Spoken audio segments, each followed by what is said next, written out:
I stand in front of the fridge when I hear the yell, "Don't even think about touching that food. My husband's family is coming over for dinner." I freeze, with the package of fresh cheese still in my hand. I look back and see my daughter Sarah standing in the kitchen doorway, her arms crossed, her eyes hard, her mouth pressed into a thin line I don't recognize. I filled that fridge just hours ago. I spent almost $200 of my own money. I lugged the heavy bags from the car to the kitchen at 69 years old, with my knees creaking every time I climb the stairs, with my back aching every morning when I get up. But I don't say any of that. I just look at her and wait for her to explain, for her to tell me it's a joke, for her to laugh and hug me like when she was a kid. But she doesn't. If my wife said it, that's how it is. The voice comes from the hallway. It's Daniel, my son-in-law, the man my daughter chose to share her life with. Tall, always well-dressed. Always with that smile that never reaches his eyes. He walks over and puts his hand on Sarah's shoulder. A possessive gesture. Like marking territory. I still have the cheese in my hand. "Mom, you heard right. I need you not to touch anything in the fridge. Nothing. My in-laws are coming in 2 hours and I can't serve them just anything. This is important to me. Her in-laws, her husband's family. More important than me. More important than the woman who gave birth to her, who fed her as a baby, who stayed up 1,000 nights when she had a fever, who sold her own jewelry to pay for her college. I understand, honey." That's all I say, because something inside me breaks in that moment. It's not a loud break, no explosion or screams. It's silent, like when a dry branch snaps, a barely noticeable crack, but final. I put the cheese back in the fridge. I close the door slowly. I wipe my hands on my apron, and I smile. I smile because in that moment, I understand something. I understand that my daughter no longer sees me as her mother. She sees me as an obstacle, as someone who's extra, as someone they need to get rid of. And I smile, because I decide that if they're going to treat me like this, then I'll make my own decisions too. I'm going to my room, enjoy the dinner. I walk to the stairs. I feel their eyes on my back, but I don't turn around. I climb each step with my back straight, with my head held high, even though inside everything shakes. I reach my bedroom and close the door. I sit on the edge of the bed, the same bed where I slept with my husband for 30 years, where I cried when he died 10 years ago, where I stayed alone, completely alone, until Sarah convinced me to come live with her. "This is your home too, Mom. You'll always have a place with us." That's what she said 2 years ago, when I sold my little house to help with the down payment on this one. When I put all my money into this property that was supposed to be for both of us, for the family, for us to have a place together. Lies. It was all lies. I get up and walk to the window. From there I can see the garden, the roses I planted myself, the small lemon tree I put in when I moved here, the herb pots I tend to every morning. I did all that, with my hands, with my effort. Downstairs I hear laughter, music, the doorbell. The in-laws have arrived. I hear Sarah greet them with that sweet voice she no longer uses with me. I hear Daniel offer them drinks. I hear the clatter of plates, the clink of glasses, and I'm upstairs, in my room, like a punished child, like I did something wrong. But my only crime is buying the food they're enjoying now. I sit in my chair by the window, the one I brought from my old house, the only piece of furniture Sarah let me keep. We sold or gave away everything else, because according to her, this house has its own style. And my old things don't match. I pull my phone from my pocket. I look at it for a moment. I think about calling my sister Emily, telling her what happened. But what would I say? That my own daughter forbade me from eating in my own home. It would sound ridiculous. It would sound like I'm exaggerating, like I'm a dramatic old lady seeking attention. I put the phone away, and I sit there, staring out the window, watching the sky grow dark. Hours pass. I hear when the in-laws leave. I hear when Sarah and Daniel go up to their room. I hear when everything goes quiet. Then I go down, carefully, without making noise. The house is dark except for the small light over the stove. I walk to the kitchen. I see the dirty dishes stacked in the sink, the glasses with wine remnants, the food scraps on the table, my food, the food I bought, that I paid for, and from which I didn't taste a bite. I open the fridge. I look for something to eat, but almost everything is empty. They ate nearly all of it. Only some leftovers remain in plastic containers. I take one. It's rice, cold.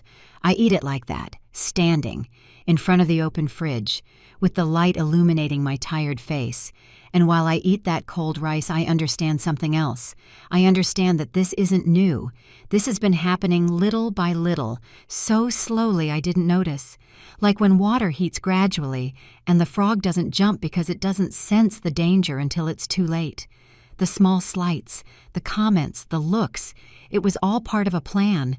To push me into a corner, to make me feel extra, like a burden, like I should be grateful for a roof over my head. But that roof is mine too. I put in $50,000 to buy it, everything I had saved, everything my husband and I scraped together over years. I gave it to Sarah because I trusted her, because she's my daughter, because I thought she'd take care of me like I took care of her. I close the fridge. I wash the empty container. I put it away. I clean every trace that I was there, like a ghost, like someone who has no right to exist in her own home. I go back to my room. I lie down, but I can't sleep. All night, I think. Remember, put the pieces together. The last 6 months have been strange. Sarah asks me to sign papers that are supposedly from the bank. Renewals, paperwork, boring stuff I don't understand well. And I sign, because I trust, because she's my daughter. But now I wonder what I signed exactly. What were those documents? Why did Sarah insist so much? Why was there always a rush? Why couldn't I read them calmly? I get up before dawn. I leave my room without noise. I go down to the living room. I search the desk where Sarah keeps important papers, but it's locked. I search for the key in obvious places, but I don't find it. Then I go to my room and pull out my box of personal documents. I search for the original deed to the house, the document that proves I put my money here, that this house is mine too. It's not there. The deed isn't where I left it. I search every paper, every folder. Nothing. It's disappeared. And in that moment, I know with total certainty, they stole from me. My own daughter stole from me. Not just my dignity, not just my peace, also my money, my future, my security. I sit on the floor of my room, with all my papers scattered around me, and I don't cry, I don't scream, I don't make a scene, because I understand that crying won't get me anything back, that screaming will just make me look like a crazy old lady, that no one will believe me if I start accusing without proof. So I decide something else. I decide I'm going to be smart, that I'm going to investigate, that I'm going to get back what's mine. But quietly, without anyone noticing, without warning them that I already discovered their betrayal. I put all my papers back, I wash my face, I comb my hair. I dress like any other day, and when Sarah comes down for breakfast, I'm already in the kitchen making coffee. "Good morning, Mom." "Good morning, honey. Did you sleep well?" "Yes. Very well. Thanks." She smiles, a perfect smile, like nothing happened, like she didn't humiliate me the night before, like she didn't steal everything from me. And I smile too, because now I know how to play her game. The game of silence, the game of patience, the game of waiting for the exact moment to act. I pour her coffee. I make her favorite breakfast. I ask about her plans for the day. I act like the perfect mother, like the submissive woman she wants me to be.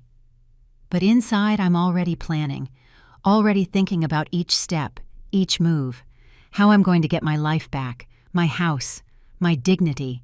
Because if there's one thing I learned in 69 years, it's that revenge is a dish best served cold, very cold. And I have all the time in the world to prepare it. There are moments in life where you wonder exactly when everything started to change, at what precise instant the person you loved turned into someone you don't recognize. I ask myself that question many times in the following days, and I always come to the same conclusion. It all started much earlier than I wanted to admit. Sarah is born when I'm 26. It's a tough pregnancy. I'm on bed rest the last 4 months. My husband Michael works double shifts at the factory to make up for me not working. We're young, we have dreams, we have plans. And when she arrives, everything seems to make sense.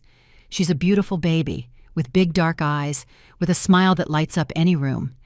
I care for her like she's made of glass. I feed her, I bathe her. I sing lullabies my mother taught me. Michael adores her. He comes home tired from work but always finds energy to play with her, to make her laugh. I remember when she takes her first steps. I'm in the kitchen making dinner. She clings to the edge of the couch and pushes forward.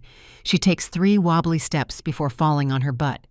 But she did it, and I cry with joy. I call Michael at work to tell him. He leaves early that day just to see her walk again. We're happy. We don't have much money. We live in a small 2-bedroom apartment. The furniture is old, the carpet is worn. But it's our home, and that's enough. When Sarah turns 5, she starts kindergarten. I get a part-time job at a bakery to help with expenses.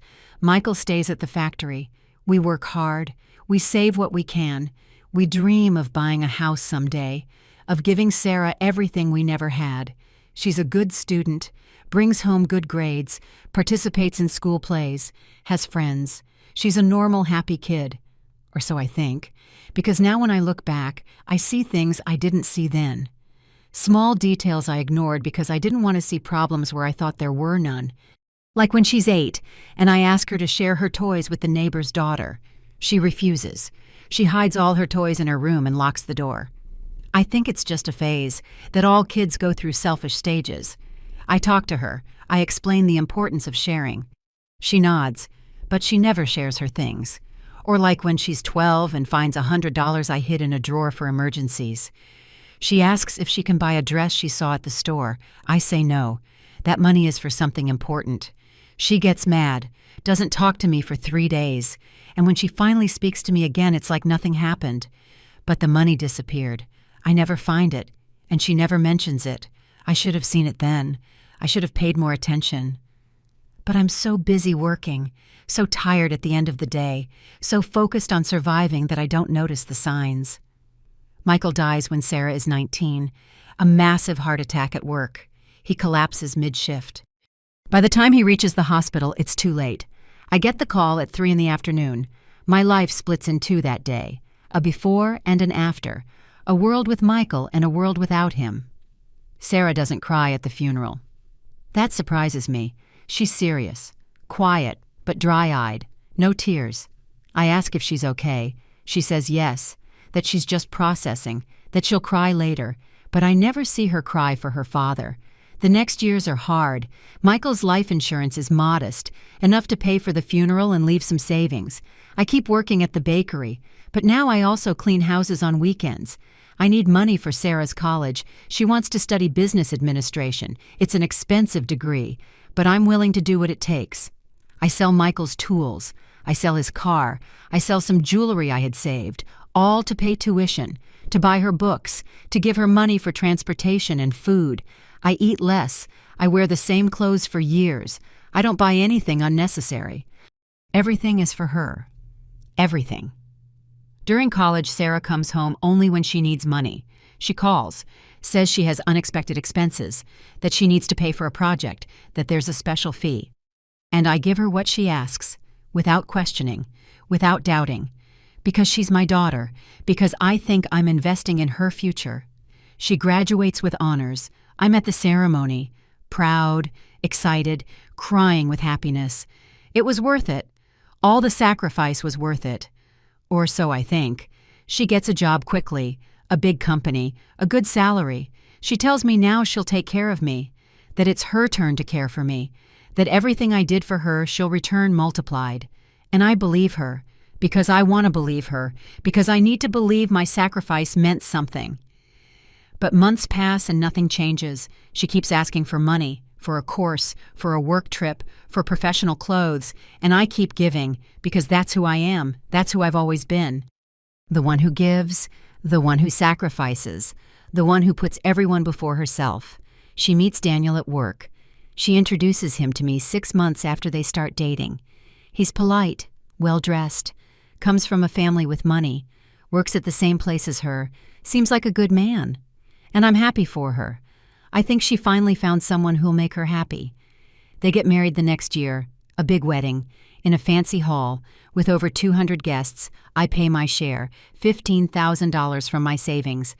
Sarah says it's the least I can do, that the groom's family is paying much more, that she can't look bad, and I pay, even though those $15,000 represent years of work, years of sacrifice. At the wedding, she barely sees me. She's busy with her in-laws, with important guests. With me, she exchanges 2 words, introduces me as her mother and moves on. Like I'm just a requirement, an obligation, something to check off. The first months of marriage they spend in a small apartment. I visit on Sundays. I bring food. I clean a bit. I help where I can, but I always feel extra, like an intrusion, like they'd prefer I didn't come. Then they start talking about buying a house. Daniel wants something bigger, in a better neighborhood, but they don't have enough for the down payment. They need $50,000. And they look at me. Mom, you have savings, right? You could lend us for the house. We'd pay you back little by little, with interest if you want. And you could live with us. You wouldn't have to be alone anymore. It would be perfect. A family again. That's what Sarah says. And I want to believe her. I want to believe she's including me in her life, that she's giving me a place in her home, that she finally values me. I sell my house, the small house Michael and I bought after years of saving, the house where we raised Sarah, where we were happy. I sell it, and I give her all the money. The full $50,000. She promises to put my name on the deed, promises the house will be for both of us, that I'll have my room, my space, that I'll always be welcome. And I sign everything they put in front of me, because I trust, because she's my daughter. But now I understand that was my downfall, the exact moment I lost everything, where I stopped owning my own life, where I become an unwanted guest in what should be my own home.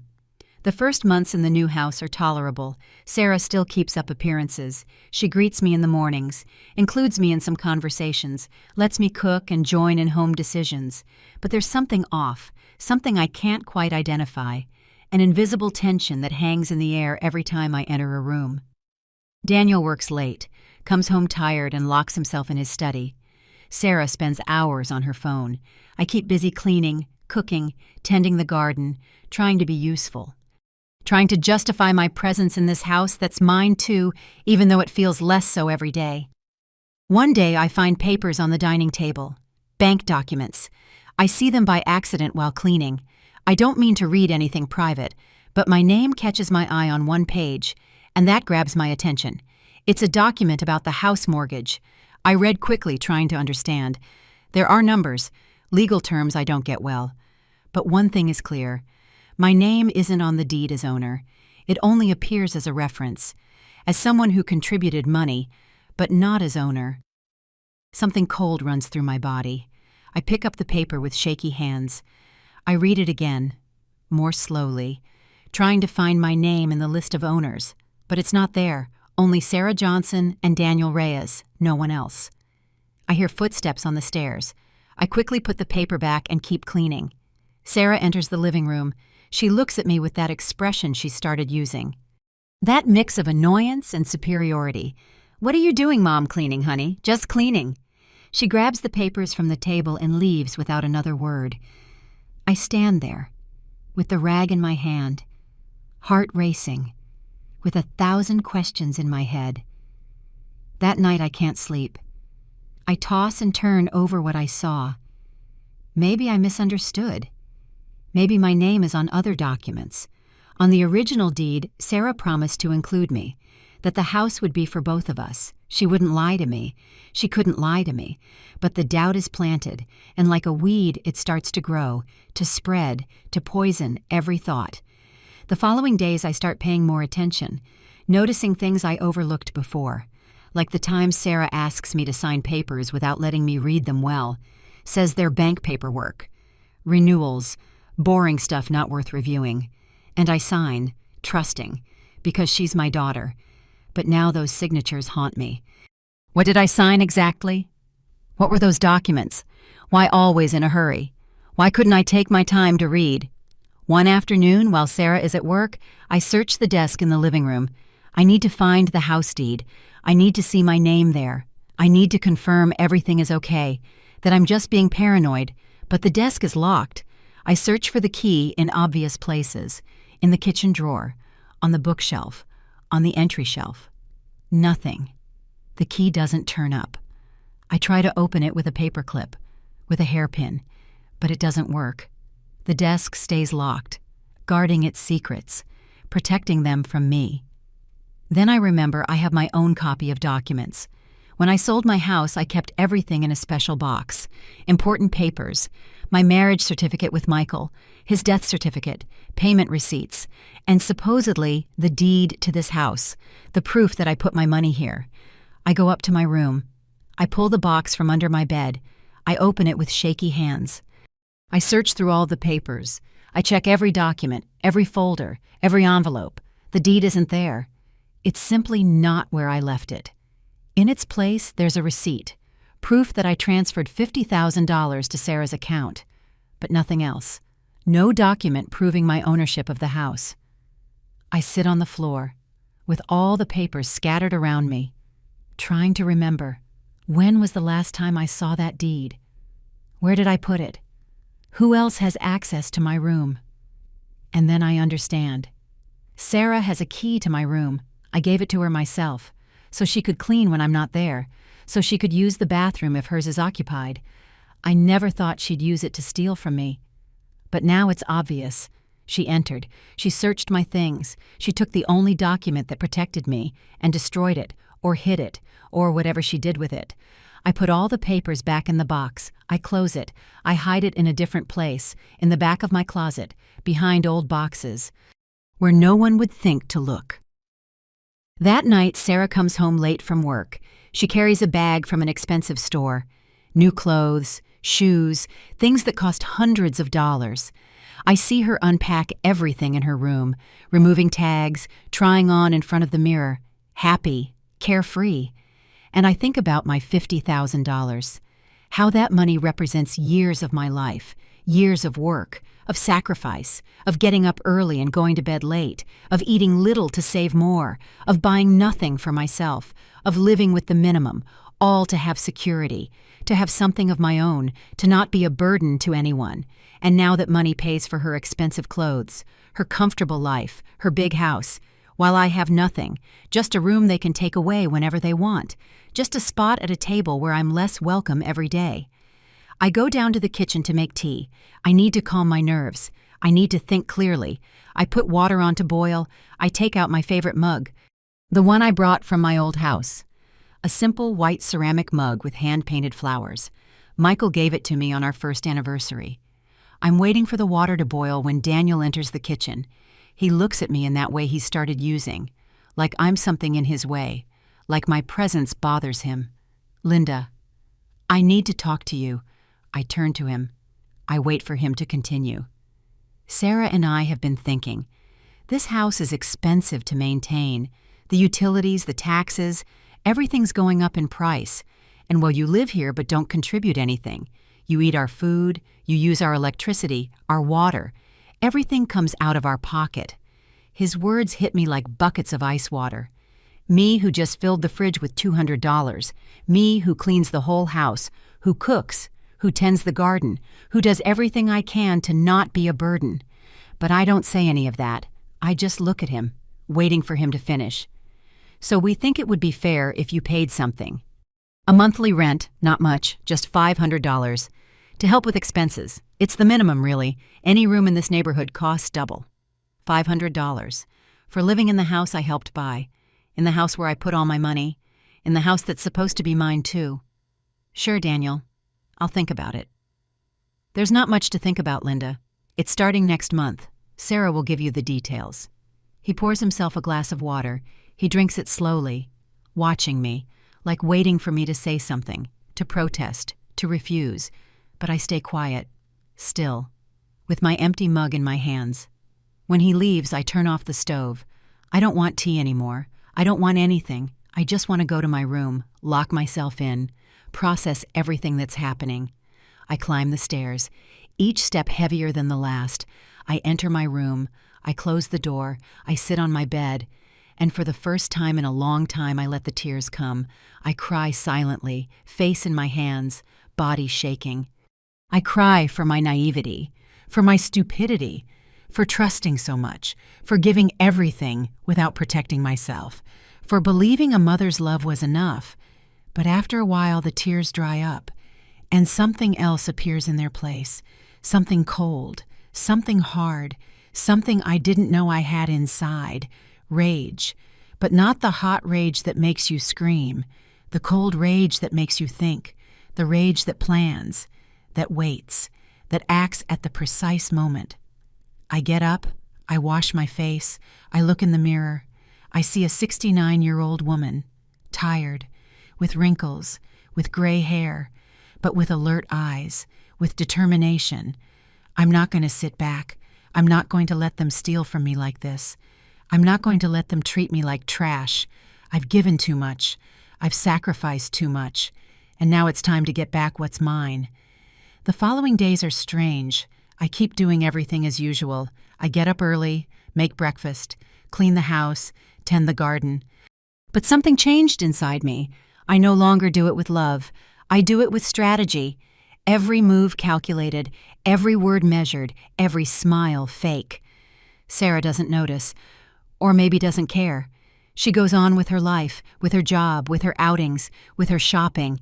She treats me like furniture, something that's there but doesn't deserve attention, and I let her think that, because it suits me, because I need them to let their guard down.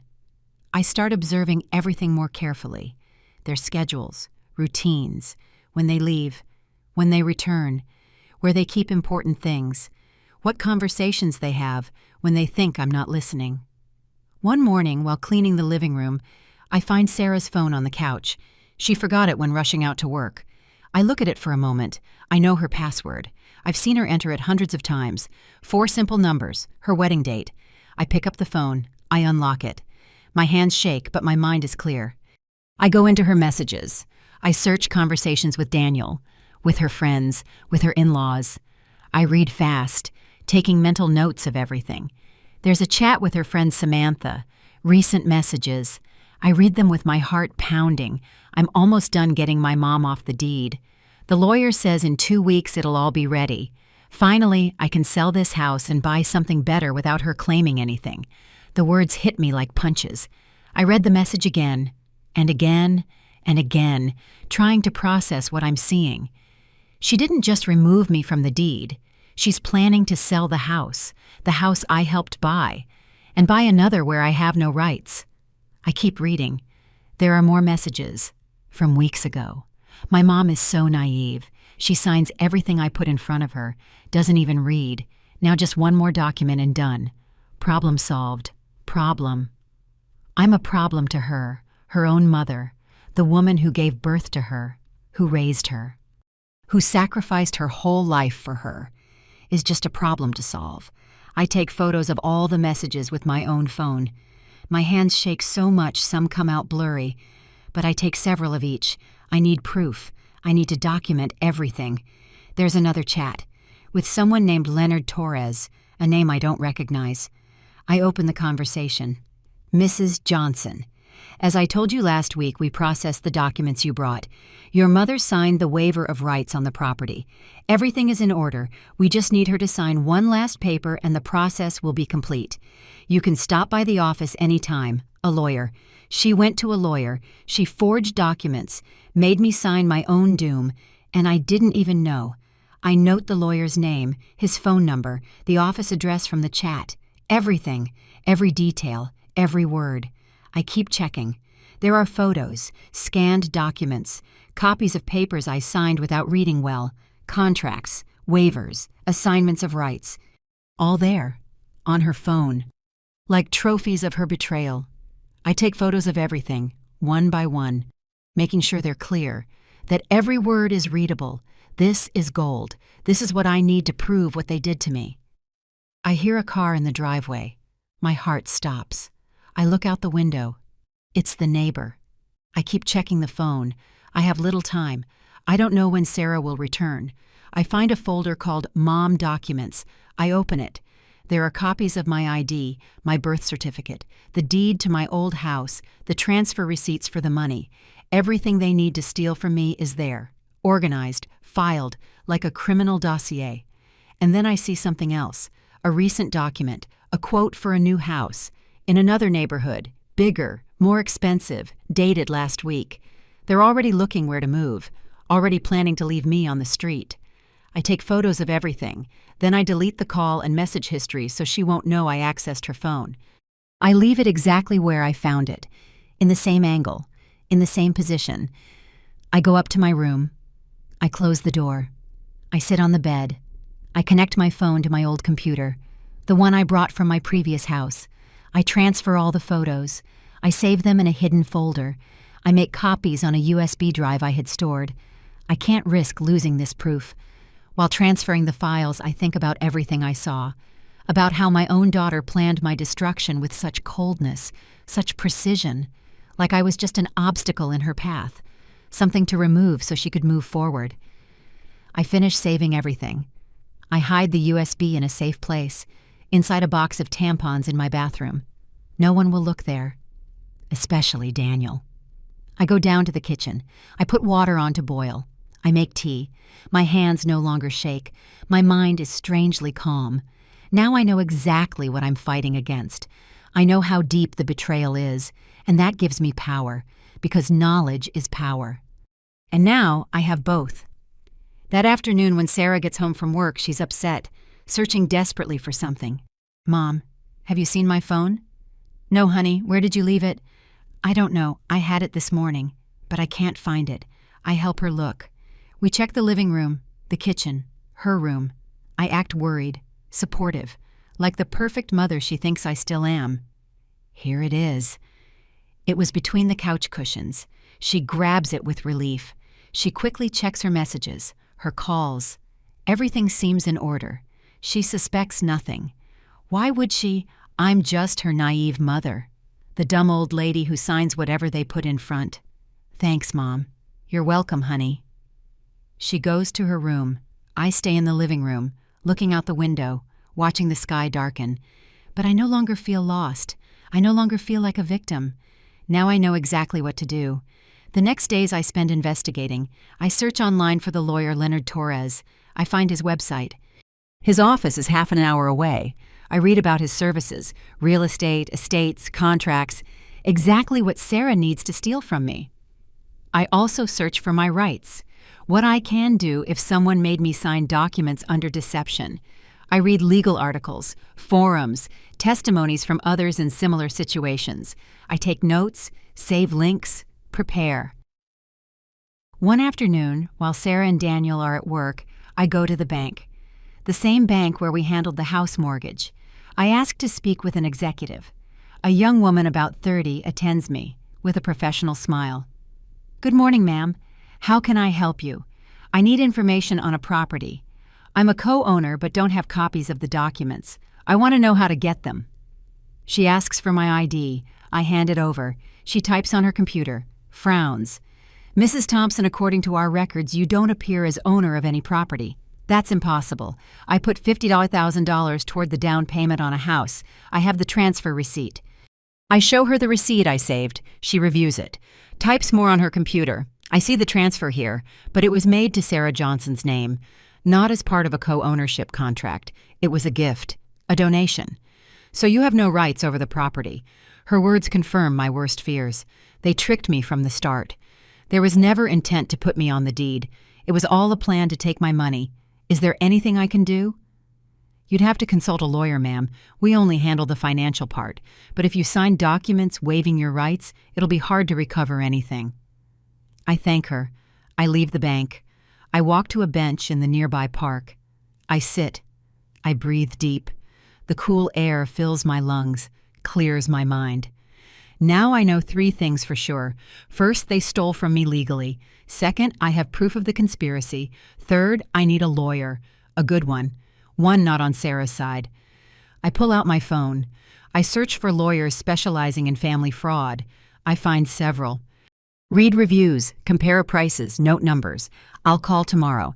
Because now I'm not alone in this. Now I have information. I have proof. I have a plan. I walk home slowly, thinking about each step, each move. Sarah and Daniel aren't home yet. The house is empty, silent, like a stage waiting for the play to start. And I'm ready. Ready to act. Ready to get back what's mine. Ready to show them they underestimated the wrong person.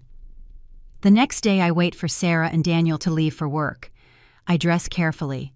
I choose my best clothes. A simple but presentable dress. I comb my hair. I put on light makeup. I want to look respectable, trustworthy, like someone who should be believed. I take my purse. I pack all the proof I've gathered. The printed photos, the receipts, the USB with all the info from Sarah's phone, everything organized in a folder. I leave the house and walk to the bus stop. The ride downtown takes 40 minutes. I look out the window the whole way. Watching streets pass, buildings, people busy with their lives, and I think about how my life reached this point, how I went from having my own house to begging for justice. The lawyer's office I found is in an old building. I climb the stairs to the 3rd floor. My knees protest each step, but I keep going, because this is important, because this is my future.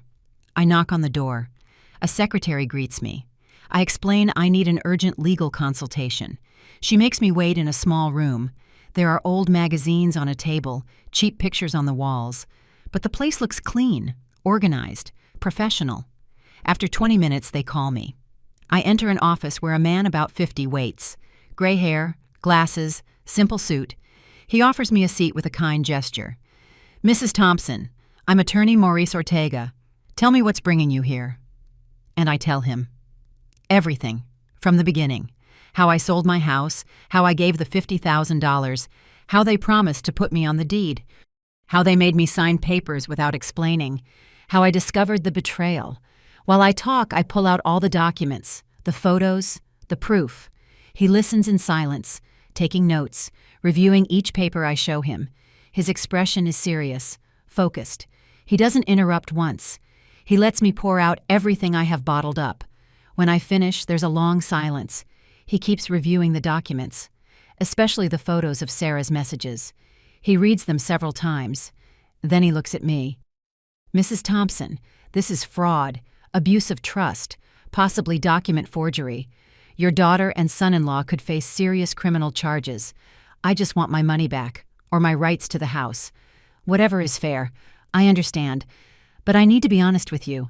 This will be tough. You signed documents waiving your rights, even if you did it without fully understanding the fact, is your signature is there. That complicates things. But I have proof they tricked me. The messages, the conversations. Everything is there. Yes, and that's good. Very good. This shows intent to defraud. Premeditation. That helps. We can file a lawsuit for fraud and voiding of documents. But I need you to understand this could take time. Months. Maybe a year or more. My hopes sink a bit. A year. I can survive another year in that house, enduring the disdain, the humiliation, paying rent for something that should be mine. How much would all this cost? My fees are $200 an hour. For a case like this, we're talking about roughly $10,000 total. Maybe more, depending on how complicated it gets. $10,000. I don't have it. I barely have $5,000 saved, the last of a lifetime of work. He must notice my expression because he adds, "I can do something for you, Mrs. Thompson. I can work with a $3,000 advance, and the rest we pay when we win the case, when you recover your money. But I need to be clear. If we lose, you'll still have to pay my full fees. It's a risk.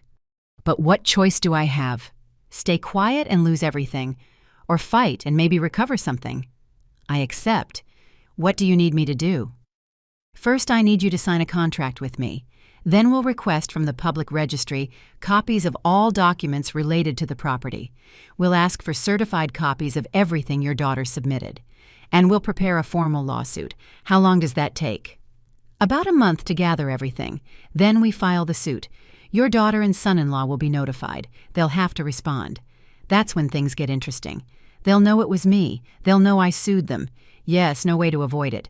But Mrs. Thompson, you have the right to defend yourself, to fight for what's yours. Don't let fear stop you now. He's right. I've come this far.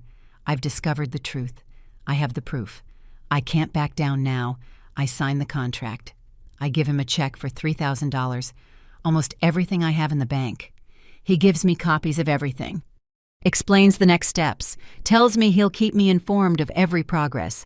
I leave his office feeling strange, scared, but also relieved. Finally, I've done something.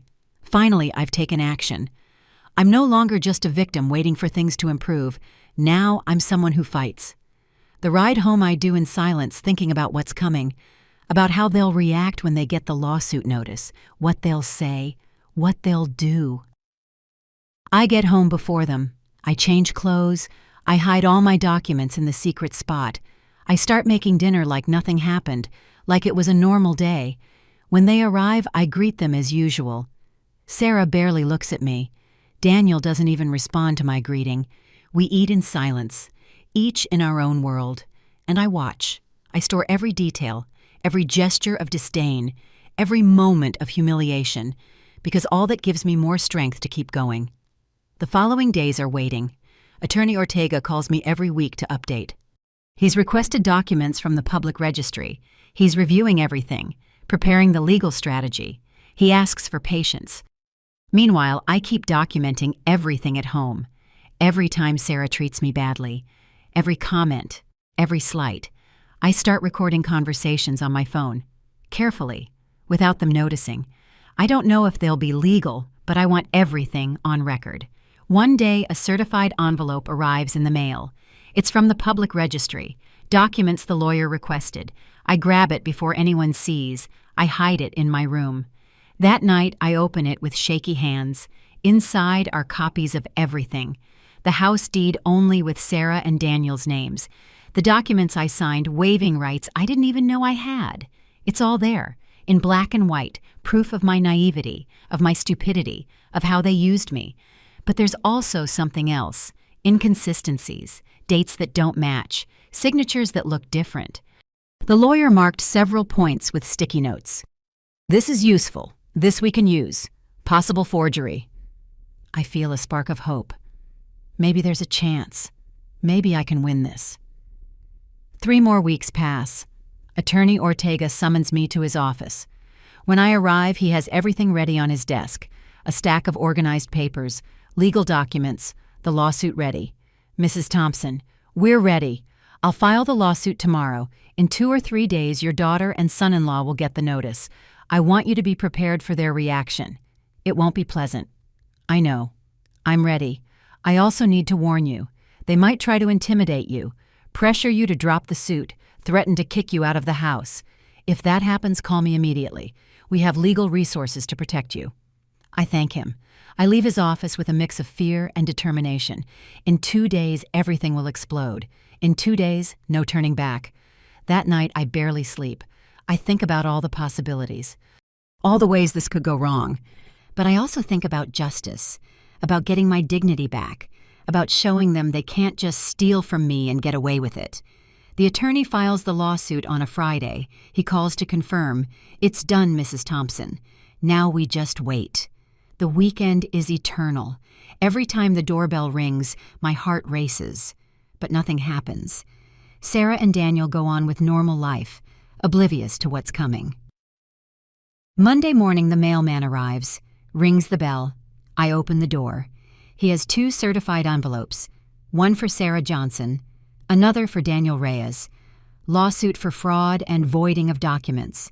I sign for receipt. I take the envelopes. I look at them for a long moment. This is the moment, the point of no return. I could hide them, throw them away, pretend they never came, or I could leave them where Sarah will find them and face the consequences. I leave them on the dining table, in a visible spot, where they can't be missed. And I go up to my room, to wait, to prepare for the storm that's coming. Sarah gets home from work at 6 in the evening. I hear her open the door. I hear her steps in the entry. And then I hear the silence, that heavy silence that comes right before the explosion. Mom, come down right now. Her voice sounds different, tense, furious. But there's something else. Fear, maybe. Or panic. I get up from my bed. I breathe deep, and I go down the stairs. She's standing in the living room, with the opened envelope in one hand, the lawsuit papers in the other. Her face is red, her eyes shine with rage. Daniel is next to her, holding his own envelope, looking at me with pure hate. What is this? What the hell is this, Mom? She speaks each word slowly, like trying to control herself, like she's about to burst. It's a lawsuit. For fraud. For stealing my money and my rights to this house. Stealing from you. We didn't steal anything from you. You gave us that money. You signed all the documents. Everything was legal. You tricked me. You made me sign things without telling me what they were. You promised this house would be mine too, and you lied. You're crazy. You're completely crazy, old woman. No one forced you to do anything. You wanted to help. And now you come out with this. I have proof, Sarah. Messages, conversations. Everything where you plan to sell this house and leave me on the street. Where you tell your friends I'm a problem, that you're getting me off the deed. Her face changes. The color drains for a moment. She looks at me with something that could be fear, but she quickly masks it with more rage. You checked my phone. You went through my private things. That's invasion of privacy, Mom. That's a crime. And stealing from your mother isn't. Tricking her, making her sign fake documents, taking everything she has. That's okay, according to you. Daniel steps closer, his face hard, threatening. He stands very close to me, trying to intimidate with his height. Listen well, Linda. You're dropping this lawsuit right now, or you're out of this house today. Tonight, with nothing. See where you'll live. See who takes you in. I'm not going anywhere. This house is mine too. I put my money here, and I'll fight until I get it back. Your money. That money was a gift, a help. No one forced you to give it. But we're being generous. You're ungrateful. After everything we've done for you, what you've done for me, you have me paying rent in my own house. You forbid me from eating the food I buy. You treat me like trash. That's what you've done for me. Sarah laughs, a bitter laugh, without humor. You know what, Mom. Do what you want. Sue us. Fight all you want. But I warn you something. You won't win. We have better lawyers than yours. We have money. We have time. And in the end, when you lose, you'll be left with nothing. No house, no money, no dignity. I don't have dignity anymore. You took it from me. But I'll get everything else back, even if it's the last thing I do. Go to your room. I don't want to see you. You disgust me. Her words hurt, but I don't show it. I keep my face serious, my back straight, and I climb the stairs without looking back. That night, I hear them call the lawyer Leonard Torres. I hear fragments of the conversation through the walls. They're scared, worried. The lawyer tells them something they don't like. I hear Sarah yell. Daniel curse. I stay awake late, listening, documenting mentally everything. This is just the beginning. I know they'll try something more, something worse, and I have to be prepared. The following days are tense. Sarah and Daniel barely speak to me. When they do, it's to insult me, to remind me I'm ungrateful, a traitor, a bad mother. But while they attack me, I notice something interesting. Sarah keeps posting on her social media. Photos at fancy restaurants, at spas, at clothing stores, smiling, posing, acting like her life is perfect, buying peace for my soul. Sometimes you have to distance yourself from negativity to shine. That was one of her posts. With a photo of her drinking wine at an elegant place, 120 likes. Comments from her friends saying how strong she is, how inspiring, how brave. And I think about the irony, about how the negativity she mentions is me, her mother, the woman who sacrificed everything for her. Now negativity to distance from. But I keep going. I keep taking screenshots of every post, of every comment, of every display of her luxury life paid with my money. One afternoon, while they're out, Attorney Ortega calls. Mrs. Thompson, I have news. Your daughter's lawyer filed a response to our lawsuit. They deny everything, say you gave the money voluntarily as a gift, that you signed all documents knowingly, that now you're regretting and want back what you already gave. It was expected. What's next? Now comes the evidence presentation phase. Both sides submit what we have, documents, testimonies, evidence. Then the judge decides if there's enough case for trial. How long does that take? 3 or 4 months minimum. But Mrs. Thompson, I have to tell you something important. Your daughter's lawyer contacted me, wants to negotiate an out-of-court settlement. What kind of settlement they offer to return $20,000 in exchange for dropping the suit and signing a document waiving any future rights to the property. $20,000 from the $50,000 I put in. Not even half. Exactly. It's a low offer. Insulting even, but it's something. And it would avoid years of litigation, of stress, of legal expenses. No, I don't accept. I want what's mine, or my rights to the house. I won't accept less, I understand. I just wanted you to know there's an offer on the table. But if you want to go forward, we'll go forward. We'll fight to the end. That's what I want. To the end. I hang up feeling strong, determined. They think they can buy my silence with crumbs, that they can offer a fraction of what they stole, and I'll accept gratefully. But they're wrong. That night at dinner, Sarah mentions the settlement, like it's casual. Mom, our lawyer talked to yours. We offered you $20,000 to end all this. You should accept. It's best for everyone. I'm not accepting. I want what's mine. Nothing is yours, Mom. We already told you. That money was a gift. But we're being generous. We're offering something you don't even have right to. Then why offer it if you're so sure I have no right to anything? She stays quiet. Daniel jumps in. Because we want to end this circus. Because it's embarrassing. Because you're making a fool of yourself. Accept the money and go. Find a place to live. And leave us in peace. I'm not leaving. And I'm not accepting less than I deserve. Sarah throws her fork on the plate. The noise echoes in the silence. You're impossible. You're stubborn and selfish. Your whole life has been like that. Always thinking only of yourself. You never cared about anyone else. Her words leave me breathless. How can she say that? How can she twist everything like that? Me who sacrificed my whole life, who gave everything, who never asked for anything in return. And now I'm selfish for wanting back what they stole. I don't respond. I get up from the table. I put away my plate, and I go up to my room. Because I know if I stay, I'll say things I might regret. Things that could be used against me. The following weeks are more of the same. They try to pressure me, try to make me drop the suit, threaten to kick me out, to cut off utilities, to make my life hell. And meanwhile, Sarah keeps on social media, posting about her perfect life, about how she's learned to set boundaries, to protect her mental peace, to distance from toxic people. I've learned I owe nothing to anyone, not even family. My mental health comes first. And if that means cutting ties, then cut them. No guilt, no regrets. That post gets 200 likes. Her friends comment how proud they are of her, how strong she is, how mature.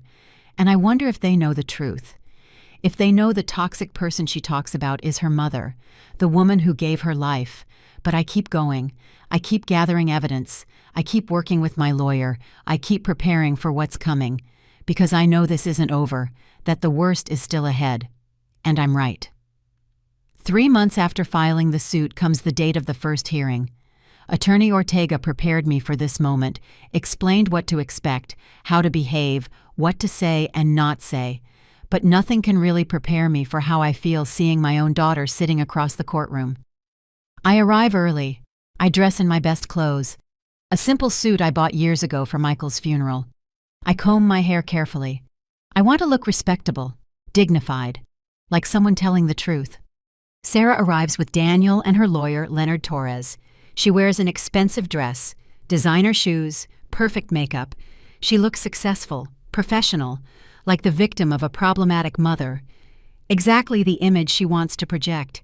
She doesn't look at me when she enters, not once. Acts like I'm invisible, like I don't exist. And that hurts more than any insult. The judge enters. We all stand. He's an older man, about 60. Serious face and thick glasses. He sits and starts reviewing the case documents. All right. We're here for a fraud and document voiding lawsuit. Mrs. Linda Thompson against her daughter Sarah Johnson and son-in-law Daniel Reyes. Attorney Ortega, present your case. My lawyer stands, speaks with a clear, firm voice, explains how I sold my house, how I gave $50,000 for the new property down payment, how they promised to include me on the deed, how they made me sign papers without explaining well, how I discovered they planned to sell the house without my knowledge. He presents the proof, the messages I took from Sarah's phone, the documents with inconsistencies, the transfer receipts, everything organized, everything clear, everything solid. The judge reviews each document carefully, takes notes, asks questions. Attorney Ortega answers precisely, with confidence. I start to feel hope. Then it's Attorney Torres's turn. He stands with a confident smile, with calculated moves, like he knows he'll win. Your Honor, this case is simple. Mrs. Linda Thompson decided to help her daughter with buying a house. She did it voluntarily. No one forced her. She signed all necessary documents, fully aware of what she was doing. Now she regrets and wants back what she gifted. That's not fraud, that's buyer's remorse. He presents documents I signed, papers where I supposedly waived rights to the property. My signature is there, clear, undeniable. I feel dizzy seeing it, because I don't remember signing that. Furthermore, Your Honor, Mrs. Thompson has lived in the property rent-free for 2 years. She's enjoyed all the benefits of a $500,000 house without contributing to expenses. And now she has the nerve to sue her own benefactors.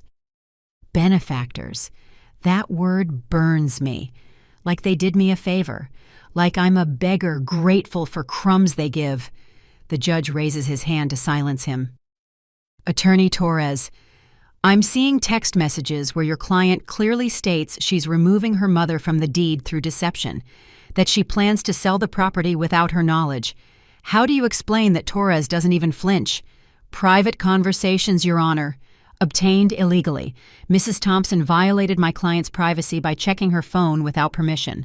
Those messages shouldn't be admitted as evidence. They were obtained by a worried mother who suspected fraud. No hacking. No theft.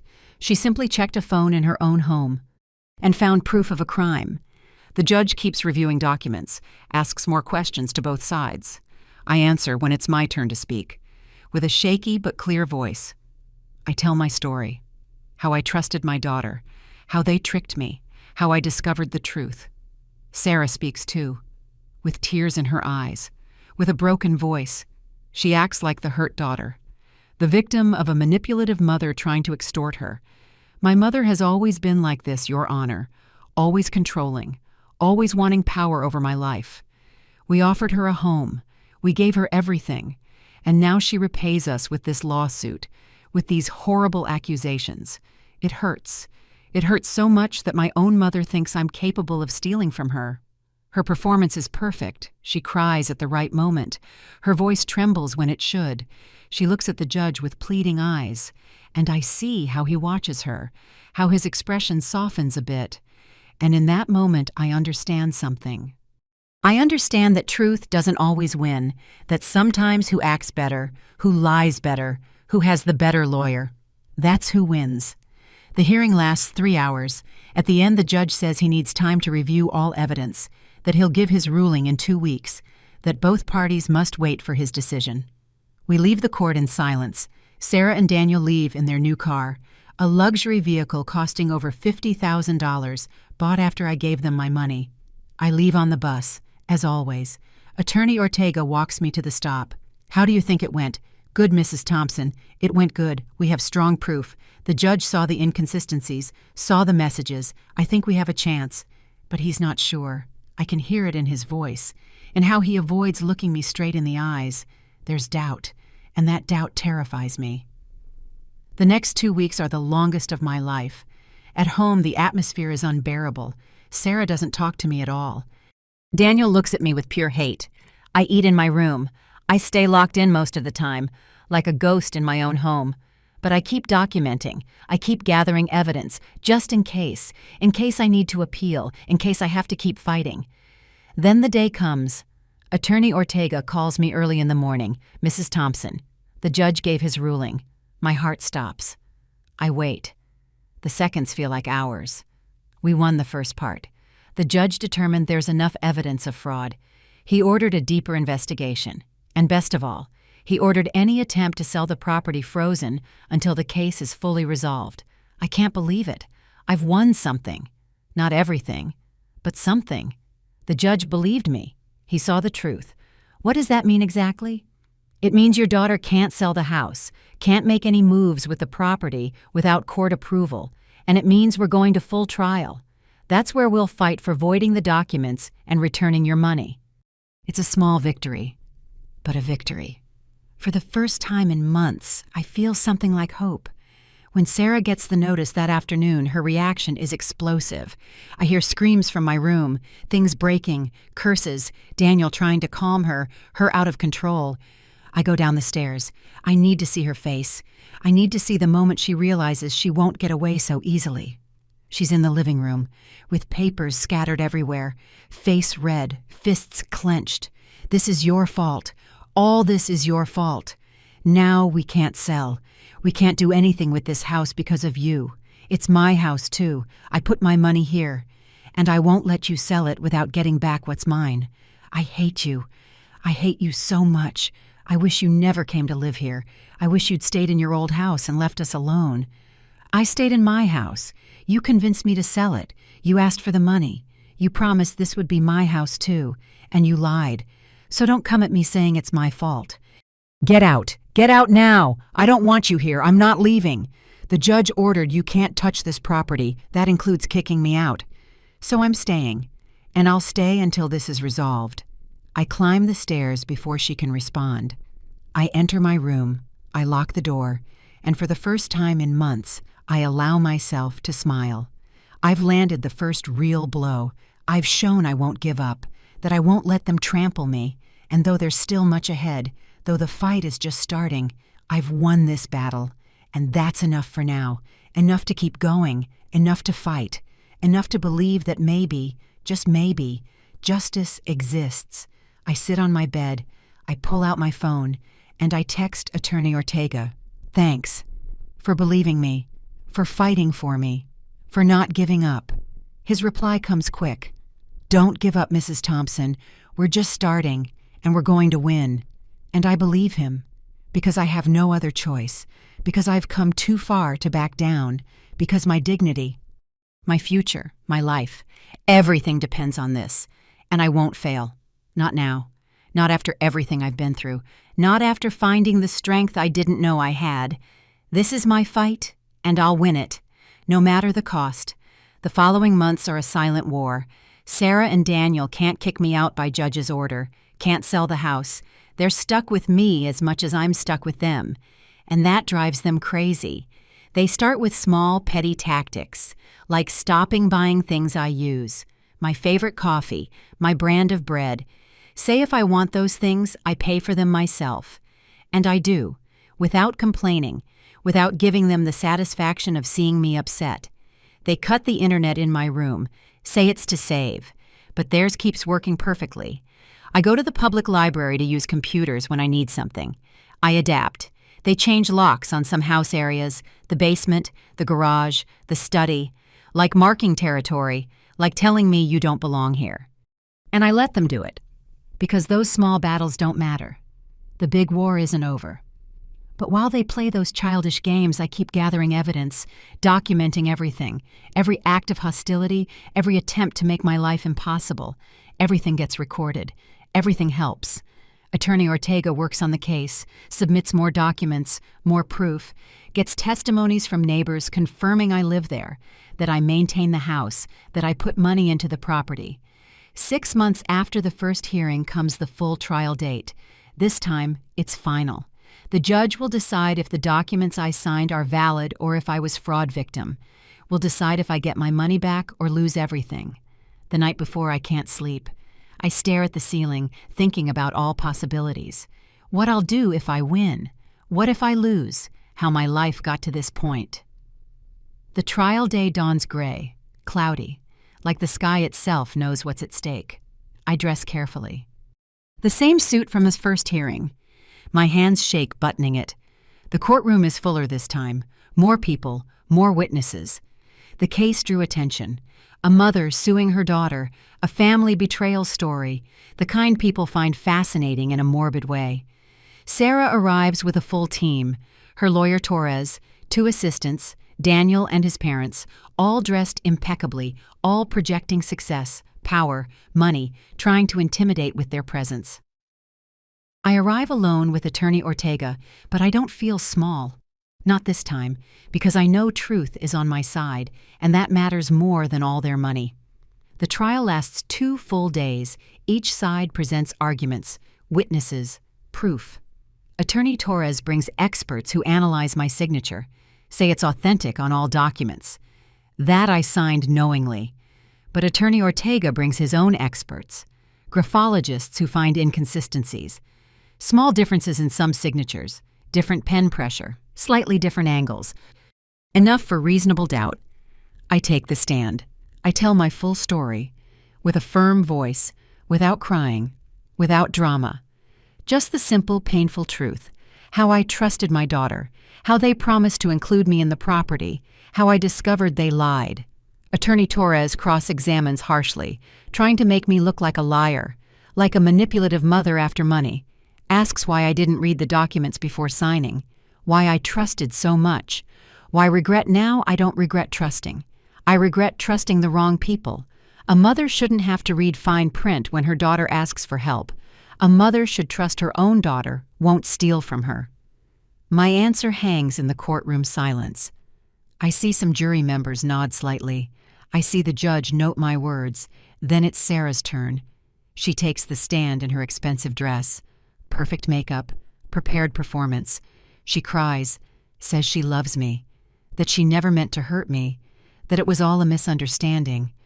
I just wanted to help my mom, Your Honor, offer her a home, but she's very controlling, wants power over everything. She signed those documents freely. And now that things didn't go her way, she's punishing us with this lawsuit.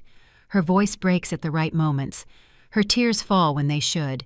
It's a masterful performance. And I see some in the room moved, looking at her with sympathy. But then Attorney Ortega does something brilliant. He projects on a big screen the messages Sarah sent, the conversations where she plans to remove me from the deed, where she calls me a problem, where she mocks how easy it is to trick me. Ms. Johnson, can you explain these messages? Here it says, literally, my mom is so naive, she signs everything I put in front of her. Those are your words, right? Sarah's face changes. Color drains. She looks to her lawyer for help.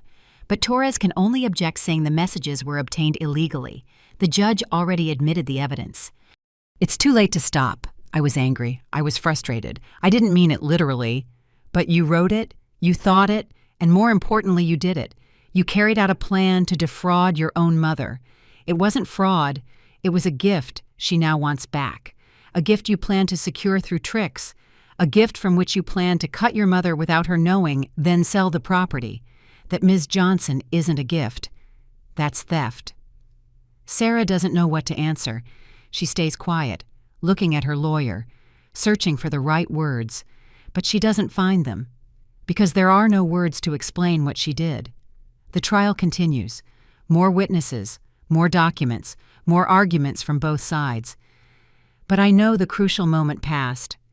When Sarah couldn't explain those messages, when she got exposed in front of everyone, the judge takes a recess to deliberate.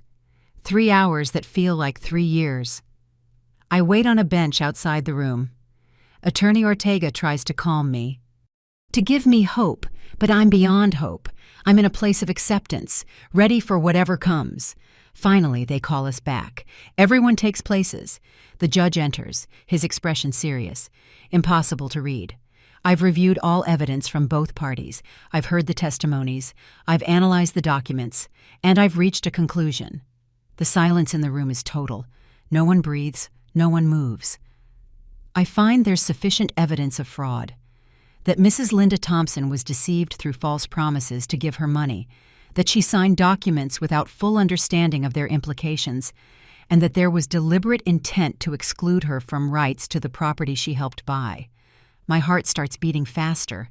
Attorney Ortega squeezes my hand. Therefore, I order the following.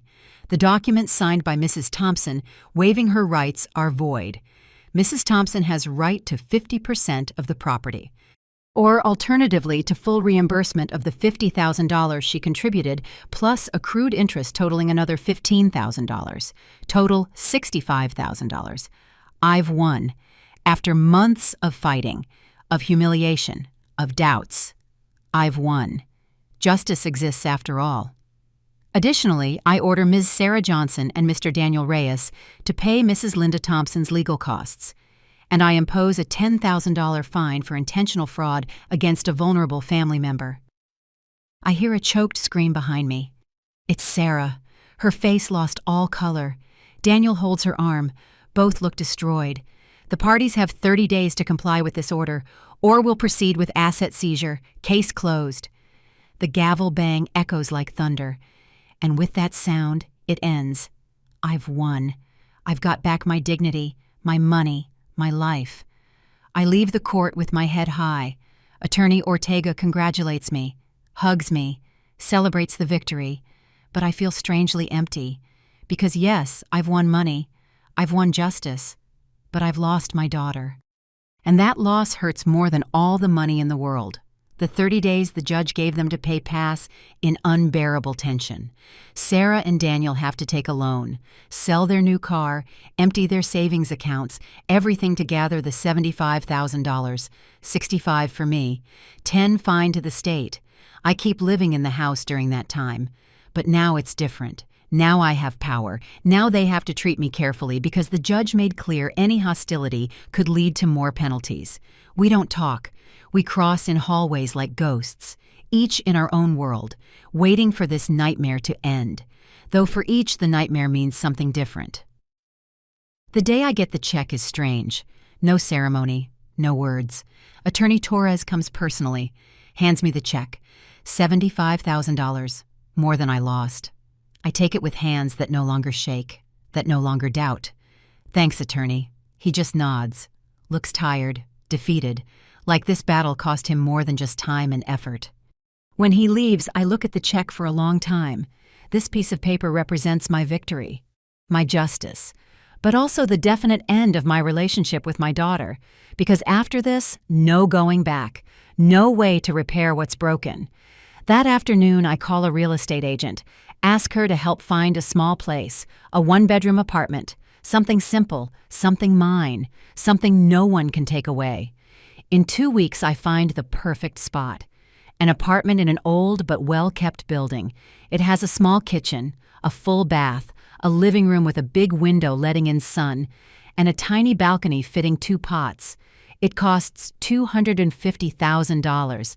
I buy it cash, no mortgage, no debts, completely mine, in my name. With deeds, I review line by line with my own lawyer before signing. Moving day, I hire 2 men to help. I don't have much. My clothes, my books, my photos, the box with important documents, the balcony plants I cared for years, the ceramic mug Michael gave me. That's all. Sarah doesn't leave her room when I go. No goodbye, no last hug, no reconciliation words, just silence. A heavy silence, saying more than 1,000 words. Daniel is in the living room when I bring down my last box. He looks at me with something that could be regret, or maybe just relief that I'm finally leaving. Linda, I'm sorry. For everything. They're the only words he says to me in months. I don't respond. What can I say that I forgive him? That everything's okay? When nothing's okay? When it'll never be okay again? I just nod and walk out that door for the last time. My new apartment is small, quiet, empty, but it's mine. I spend the first night sitting on the floor, no furniture yet, with a hot tea mug in my hands, looking out the window at city lights, and I cry. I cry for everything I've lost, for the daughter I thought I had, for the family that never really existed, for the years wasted believing empty promises. I cry until no more tears, until the pain becomes more manageable, something I can live with. The following months are rebuilding. I buy simple furniture, a bed, a small table, 2 chairs, a comfy armchair for reading, nothing expensive, nothing flashy, just what's needed to live with dignity. I use some leftover money to take a baking course, something I always wanted but never had time. I learned to make cakes, cookies, artisan bread, and I discover I have talent for it. I start selling my products to neighbors, to local shops. It's not much money, but it's mine, earned with my effort, without depending on anyone, without owing favors. One April afternoon, while watering plants on the balcony, my phone rings. Unknown number. I hesitate before answering, but something tells me to. Mom. Sarah's voice hits me like a punch in the gut. I haven't spoken to her in 8 months, since the day I left her house. Hi, Sarah. Silence on the other end, heavy breathing, like she's searching for the right words. I just wanted you to know Daniel and I are divorcing. He blames me for everything that happened, for losing the money, for the shame, for everything. And I'm alone, Mom. Everyone turned their back on me. Her voice breaks. She starts crying. And part of me, that part that's always her mother, wants to comfort her, wants to say everything will be okay. That I forgive her, that we can start over. But another part of me, the part that was betrayed, stolen from, humiliated, that part stays firm. I'm sorry for what you're going through, Sarah. I really am. But I can't be your support now. Not after everything. But you're my mom. You're all I have. And you were my daughter. You were all I had. And you stole from me. You betrayed me. You made me feel worthless. So no, I can't be what you need now. Maybe someday. But not now. Mom, please. Take care, Sarah. I wish you the best. Really. But I need time. A lot of time. I hang up before she can respond. Before my resolve weakens, I turn off the phone and stand there, shaking, crying, but also feeling strong because I set a boundary, because I chose my own peace over guilt. More months pass. Fall turns to winter, winter to spring. Life goes on. I make new friends in the building, women my age, widows, divorcees, women with their own stories of pain and survival. We have tea together Thursdays, share recipes, laugh, live. One April afternoon, I'm on my balcony watering plants when I see something that makes me smile. One of the succulents I brought from Sarah's house has bloomed, a small flower, pink, delicate. It survived the transplant, the change, and now blooms more beautiful than before. And I realize I'm like that plant. They uprooted me from where I thought was my home. They hurt me, almost destroyed me. But I survived. I adapted.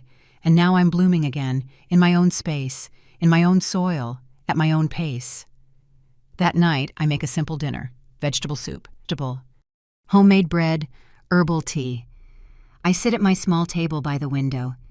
I eat slowly, savoring each bite, thankful for each moment of peace. I don't have much. Not the big house, not the perfect family, not the dreams I once imagined. But I have something better. I have my dignity, I have my peace, I have my freedom. And I have the satisfaction of knowing I didn't stay quiet, that I didn't let them trample me, that I fought for what's mine.